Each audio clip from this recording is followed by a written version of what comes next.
ready na dito ang pagkain natin. Asa na yun? Anak? Anak? Ay, nako na naman tong batang ito. Hindi na mapakali. Anak! Ano na naman, inay?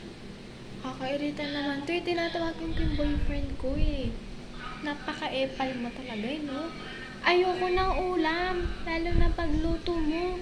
Tsaka, pupunta pa ako sa mga party ko. Pupunta kami ng party ng mga kaibigan ko, ma. Huwag ka maingay, ah. Baka malaman nila may mahirap akong nanay. Alis na ako. Visit eh. Abang batang ito, ah. Alis na alis. Hoy, anak. Kumain ka muna. At alis-alis ka ng ganyan ng itsura mo. Magpalit ka doon ng damit. Isa, dalawa. Magpalit ka. Kapag ikaw ay hindi na nagpalit, ako ang magpapalit sa'yo. Ikaw. Inay, ano bang paki mo?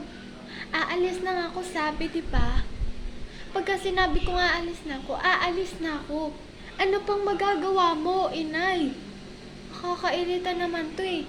Huwag mo nga ako hawakan. Kakadiri ka. Ikaw, alam mo na yan ha, namimihasa ka ni inay. Alam mo naman ako, diba?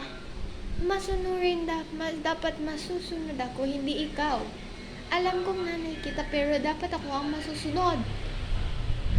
Ayoko na nga sa'yo. Aray ko. Anak na.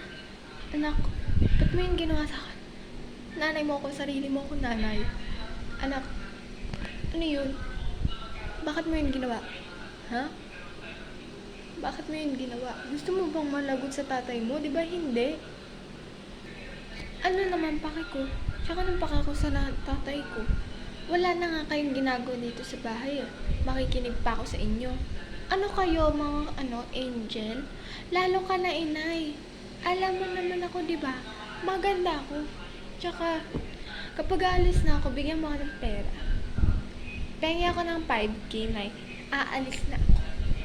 Pengi ako, dali. Nasa party na. Ang saya-saya naman dito. Ay, buti na lang. Wala dito si nanay. Alam mo ba? Uy, ano ba yan? Ayaw mo man si May. May kukwento ko sa'yo.